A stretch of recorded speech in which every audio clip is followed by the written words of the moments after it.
बिस्मिल्लाहिर्रहमानिर्रहीम। अस्सलाम वालेकुम स्टूडेंट्स। जी बेटा, आज हम 2.4 शुरू कर रहे हैं, सेकंड चैप्टर मैथमेटिक्स का। और इसमें जो एक छोटी सी नई चीज़ आएगी वो है चेन रूल। तो बाकी ये सारे वही मैंने फार्मूलाज दोबारा लिखे हुए हैं आपके सामने। वही चीज़ है, कांस्टेंट का डेरिवेटिव 0, वेरिएबल अकेला आ गया 1, पावर आ गई तो पावर शुरू में एक पावर कम, फिर बेस का डेरिवेटिव 1। अगर कोफिशेंट आ जाए तो कोफिशेंट शुरू में, वेरिएबल का सिर्फ डेरिवेटिव होगा। अगर टर्म्स प्लस माइनस हो रही हैं तो अलग-अलग डेरिवेटिव। प्रोडक्ट फॉर्म है तो एक वक्त में एक का डेरिवेटिव, दूसरा एज इट इज़, फिर दूसरे का डेरिवेटिव पहला एज इट इज़ और बीच में प्लस आएगा, और फिर आखिर में है डिवीजन रूल। ठीक है। चेन रूल का मतलब क्या है? चेन बेसिकली कहती है जब एक चीज़ को दूसरी चीज़ के साथ आप कनेक्ट कर दें। जैसे आम लाइफ में भी आप चेन देखते हैं ना, तो चेन में क्या होता है, उसकी कड़ियाँ एक दूसरे के साथ ऐसे कनेक्टेड होती हैं। ठीक है, मोर देन यानी 2, 3, 4, 5 जितनी भी उसकी कह लो चेन की वो पोर्शंस हैं, वो सारे के सारे आपस में क्या होते हैं, कनेक्टेड होते हैं। ठीक है। तो यहाँ पे डेरिवेटिव में चेन रूल का ये मतलब है कि आपने दो अलहदा डेरिवेटिव फाइंड किए और बीच में एक कॉमन वेरिएबल होगा जिसकी वजह से आप उन दोनों डेरिवेटिव को इकट्ठा करेंगे। मसलन ज़्यादा कह लें कि 100% बात हो, जब मैं क्वेश्चन शुरू करूँगा तो बात समझ आएगी। फ़िलहाल बात समझें कि मसलन आपने फाइंड करना था dy/dx। आपने y को एक और किसी और वेरिएबल x की रेस्पेक्ट से नहीं, किसी और वेरिएबल जिसको मैंने नाम दे दिया z से, z की रेस्पेक्ट से किया, और फिर या x को z की रेस्पेक्ट से किया या z को x की रेस्पेक्ट से, वो अकॉर्डिंग टू सिचुएशन हम देख लेंगे। तो चेन यूँ बनेगी कि ये देखें ऊपर कौन सा है, dy है ना, तो dy वाला जो डेरिवेटिव होगा वो पहले लिखेंगे आप, dy ओवर जो भी उसका वेरिएबल है। dy के नीचे जो dz या dt या d थीटा जो कुछ भी होगा वही चीज़ इधर दूसरे के ऊपर में आएगी। यानी फ़र्ज़ करें कि अगर आपने dx ओवर dz फाइंड किया है तो उसका यहाँ पे रेसिप्रोकल आ जाएगा। अगर आपने dz ओवर dx फाइंड किया तो वो एज इट इज़ आ जाएगा। यानी dy के नीचे जो वेरिएबल होगा वही वेरिएबल इधर ऊपर होगा, और ये कनेक्टेड है, यानी ये इनकी चेन बन रही है। ठीक है। कैसे होगा वो मैं भी आपको समझाता हूँ। क्वेश्चन 1 में देखें, लिखा हुआ है कि find dy/dx by making suitable substitutions in the following functions. अगर तो उसने ये बात ना कही होती तो मुश्किल से ये 2-2 लाइंस के क्वेश्चन हैं जितने भी दिए हुए हैं, कोई 2 लाइन का, कोई 4 लाइन का, कोई 5 लाइन का, हो जाते हैं इतनी आसानी से। ये सारे तकरीबन वही क्वेश्चन का स्टाइल है जो अभी मैंने आपको लास्ट टाइम 2.3 में कराए थे। लेकिन अब वो कह रहा है कि इसमें आपने क्या करनी है, सब्स्टिट्यूशन करनी है। ठीक है, टेम्परेली इसको चेंज करना है किसी और फॉर्म में। तो उसका तरीकाकार देखें। सबसे पहले तो आप इसको इक्वेशन नंबर 1 करें। इसके टोटल 5 पार्ट्स हैं, जिसमें से सबसे आसान पार्ट पहले मैंने लिखा है ताकि आपको कॉन्सेप्ट क्लियर हो जाए। आपने ये करना है, ये जो होल पावर है इसको छोड़ दें, ये जो पूरी बेस है इसको एक नया नाम दे दें, चाहे z नाम दे दें, चाहे t नाम दे दें, या कोई और वेरिएबल, क्योंकि कॉमनली x, y, z ही वेरिएबल होते हैं, या फिर t होता है, या u होता है, या v होता है, या w होता है। तो वो क्योंकि इतने कॉमन नहीं है तो x, y, z के करीब ही रहते हुए मैंने उसमें से z उठा लिया। ठीक है। अब देखें z के अंदर कौन आ गया, x। तो अब आपने z को with respect to x differentiate करना है। तो ये आ जाएगा dz by dx is equal to 3 coefficient है x स्क्वेयर का, 2x आ गया, बाकी वो ज़हन में रखना है कि बेस का डेरिवेटिव 1 हो गया, -2 को शुरू में ले आए कोफिशेंट के तौर पे, x 1 हो गया और अकेला कांस्टेंट 0 हो गया। तो ये 6x - 2, ये कौन आ गया, dz बाई dx। अब इक्वेशन 1 की तरफ वापस चलें। Equation 1 becomes y is equal to क्या हो जाएगा। अब याद रखना है कि इस पूरे का नाम क्या है, z, तो z की पावर 6 आ गई। यानी अब y किसके अंदर हमने टेम्परेली चेंज कर दिया, z के अंदर, और z के अंदर कौन है, x। तो z को भी मैंने विद रेस्पेक्ट टू x कर दिया। अब y का वेरिएबल कौन है, z, तो y को किसकी रेस्पेक्ट से करेंगे, z की रेस्पेक्ट से करेंगे। यानी यहाँ पे क्या लिखना है, differentiate with respect to z। जैसे हम x की रेस्पेक्ट से करते हैं, सेम कॉन्सेप्ट के साथ आप इसको z की रेस्पेक्ट से करेंगे। तो ये देखें क्या बनेगा, dy/dz इक्वल टू, ये सिंपल है, ऐसे जैसे x की पावर 6 होती है तो ये z की पावर 6 है। 6 शुरू में, एक पावर कम करेंगे तो ये 5 हो जाएगी, और विदाउट पावर जब z का with respect to z derivative लेंगे तो वो 1 हो जाएगा। यानी अगर कहते हैं तो मैं .1 शो कर देता हूँ, ना भी शो करे तो कोई इशू नहीं। तो ये y का भी डेरिवेटिव हो चुका है, 6z की पावर 5। अब वापस पुट कर दें, बैक सब्स्टिट्यूट करें, z की जगह लिखें ये सारी term, 3x square minus 2x plus 7 raise to the power 5। अब फाइंड क्या करना था हमने, फाइंड करना था dy ओवर dx। देखें dy ओवर dx, y वाला हमने किस रेस्पेक्ट से किया है, z की रेस्पेक्ट से, तो dy बाई dz। तो मैंने कहा था dy के नीचे जो टर्म होगी ये इधर ऊपर आएगी, ठीक है, और ओवर x, ठीक है, यानी ये चेन बन गई यूँ, और ये dy ओवर dx ये आ गया। अब dy ओवर dz क्या है, ये भी हमने फाइंड किया, 6 time 3x square minus 2x plus 7 raise to the power 5। आगे हमने फाइंड dz ओवर dx ही किया हुआ है। फ़र्ज़ कर लें कोई ऐसी सिचुएशन है जिसमें हमने dx ओवर dz फाइंड किया होता, तो यहाँ पे उस आंसर का हम रेसिप्रोकल ले लेते हैं। तो अभी ये इसी हालत में आएगा 6x माइनस 2, ठीक है जी। ये चाहें तो मल्टीप्लाई कर दें, नहीं तो इसी फॉर्म में भी ये आंसर ओके है, कोई इशू नहीं है, ठीक है जी। तो ये आपको उम्मीद है कि कॉन्सेप्ट क्लियर हो गया होगा कि सब्स्टिट्यूशन कैसे करनी है और उसको आगे लेके कैसे चलना है। अभी मज़ीद मैं आपको इसके कुछ पार्ट्स कराता हूँ।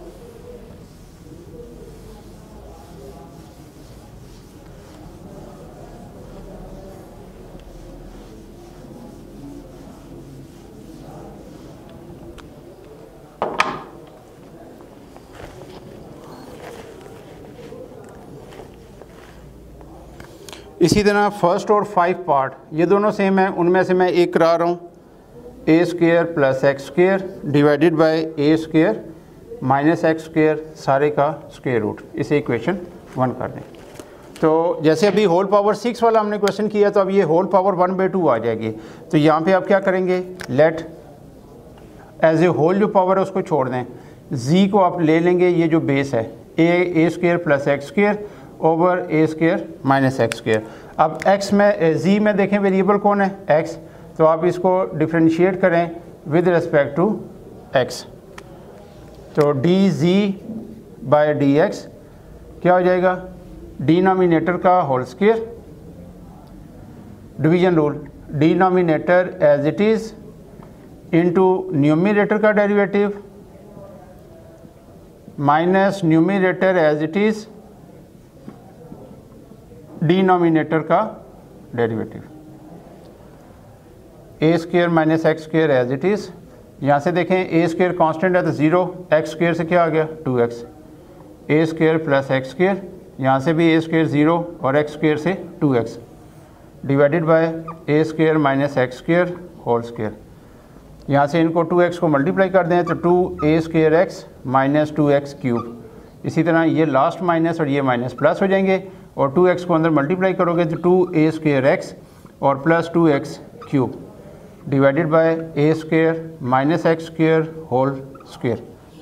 इसमें से 2x क्यूब कैंसिल, तो dy by dz by dx ये हमारे पास आ जाएगा dz by dx 4a square x over a square minus x square whole square, ठीक है जी। ये इसकी dz बाई dx की सिंप्लीफाइड फॉर्म आ गई। अब इक्वेशन 1 पे वापस चलें। Equation 1 becomes y is equal to, अब ये देखें ये जो अंदर वाली टर्म थी इसको तो हमने एज ए होल z ले लिया था, तो ये आ जाएगा z का स्क्वायर रूट, यानी स्क्वायर रूट लिखे या 1/2 लिखें, बात एक ही है ऐसे। अब इसको डिफ्रेंशिएट करें विद रिस्पेक्ट टू z।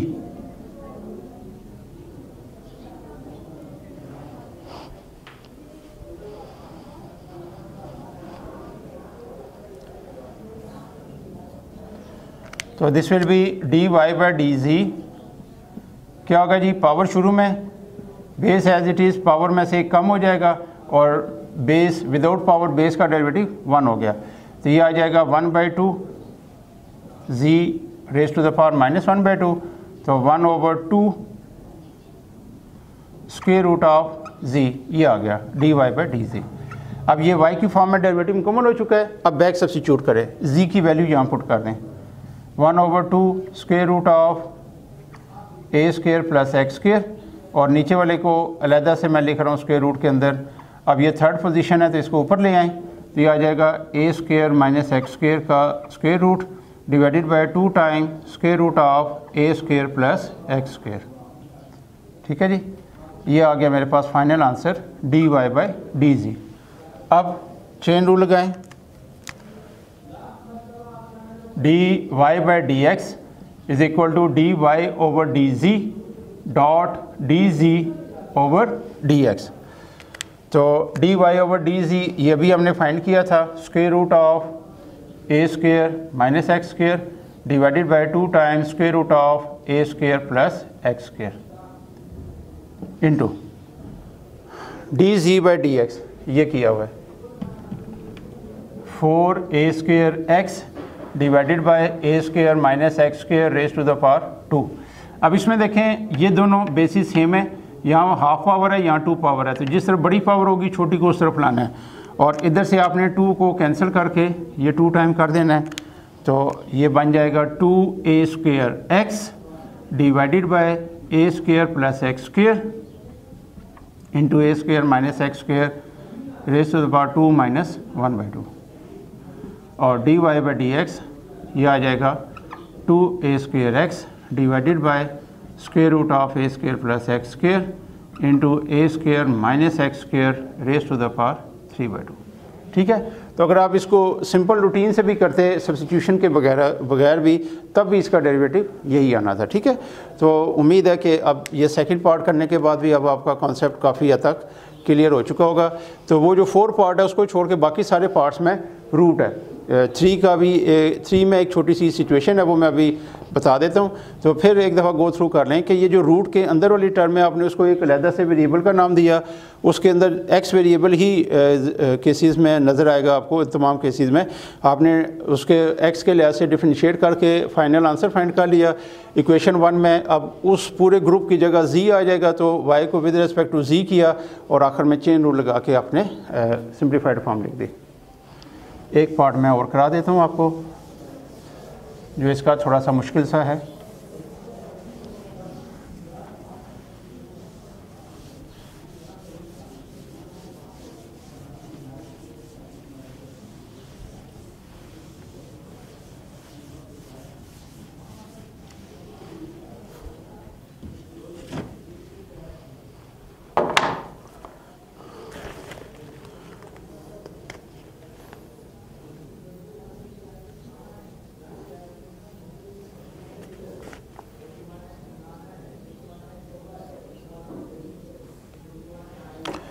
जी देखें, अब ये जो क्वेश्चन है इसमें मैक्सिमम पोर्शन तो रूट के अंदर बंद है, लेकिन एक टर्म ऐसी है जो रूट से बाहर है।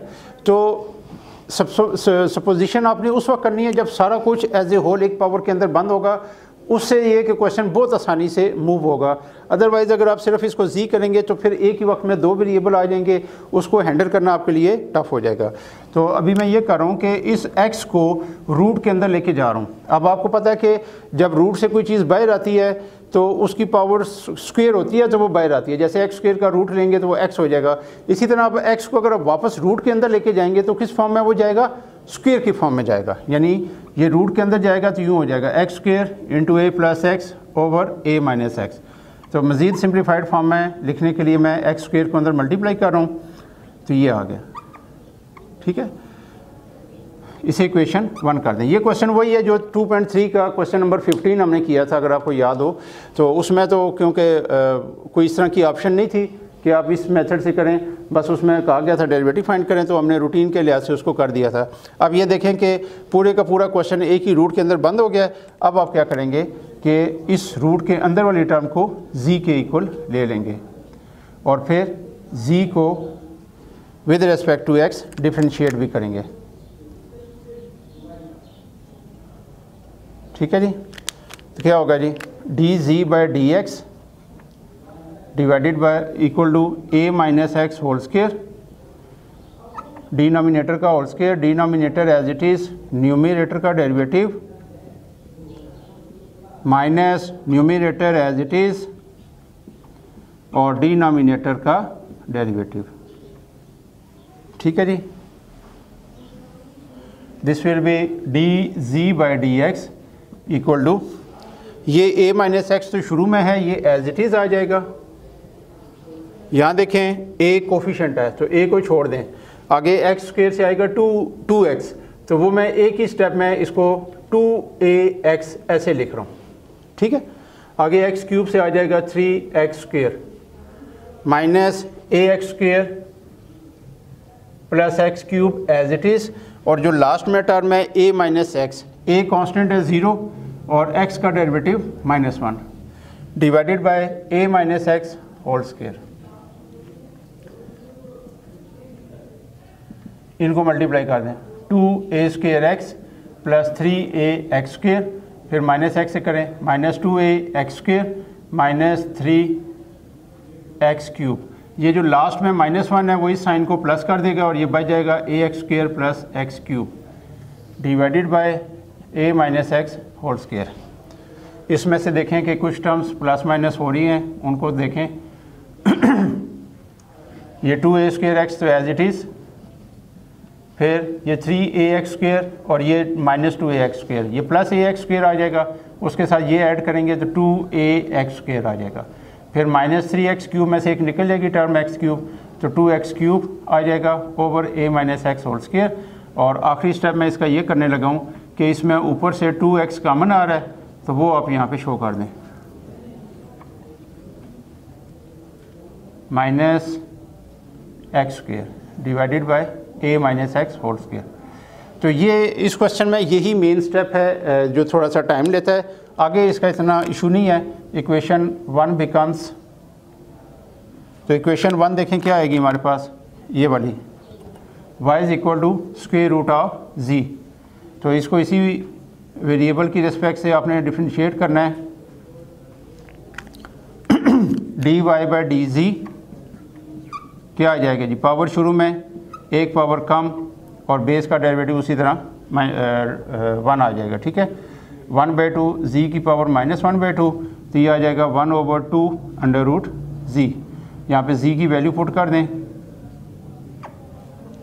ये z की वैल्यू है ax square plus x cube divided by a minus x. अब ये जो सबसे नीचे है ना a minus x square root, इसको मैं लेके आ रहा हूँ ऊपर और यहाँ से इसमें से ax square plus x cube में से x स्क्वेयर कॉमन लेके बाहर लिख रहा हूँ, तो ये टर्म आ जाएगी dy by d z equal to a minus x का स्क्वेयर रूट ऊपर आ गया डिवाइडेड बाई 2x और रूट के अंदर आ गया a प्लस एक्स, ठीक है। ये इसकी सिंप्लीफाइड फॉर्म आ गई। Now d y over d x आपने फाइंड करना था, तो d y by d z और into d z by d x. तो d y by d z ये देखें आपके सामने है, under root a minus x over 2x square root a plus x, और d z by d x ये 2x a square plus ax minus x square divided by a minus x whole square. इसमें से ये cancel, यहाँ देखें a minus x ऊपर है, ये नीचे है, ये 2 पावर है, ये हाफ पावर है, तो इस हाफ पावर को इसके साथ सॉल्व कर दें। ये term as it is over under root a plus x a minus x 2 minus 1/2, तो d y by d x आपके पास आ गया a square plus ax minus x square divided by square root of a plus x into a minus x raise to the power 3/2। तो अगर आपको याद होगा तो ये उसका भी क्वेश्चन नंबर 15 जो हमने 2.3 में किया था, सेम वही आंसर है। जिस मर्जी टेक्निक से करेंगे डेरिवेटिव में कोई फ़र्क नहीं आएगा, ठीक है। ऐसा नहीं है कि इसको एक मेथड से करेंगे तो डेरिवेटिव कुछ निकलेगा, दूसरे मेथड से करेंगे तो कुछ निकलेगा, ऐसा नहीं है, ठीक है। तो बस ये एक और टेक्निक थी जो कि शायद किसी ऐसे कॉम्प्लिकेटेड क्वेश्चन में काम आ जाए जिसको हम आसानी से कह लो कि उस हालत में डिफरेंशिएट नहीं कर सकते। तो ये समझें, ये आपको एक किस्म की टेक्निक सिखाई गई है कि आप वक्ती तौर पे अगर कोई मुश्किल फॉर्म दी गई है फंक्शन की तो उसको एक आसान फॉर्म में चेंज करें, उसको डिफरेंशिएट करके आखिर में चेन रूल की मदद से ओवरऑल जो दोनों डेरिवेटिव है उनको कंबाइन कर दें, ठीक है। तो आज हमने क्वेश्चन नंबर 1 ही करना था। इंशाल्लाह जो नेक्स्ट हमारा लेक्चर होगा उसमें हम इसी एक्सरसाइज को क्वेश्चन नंबर 2 से शुरू करेंगे। तो टिल देन अल्लाह हाफिज़।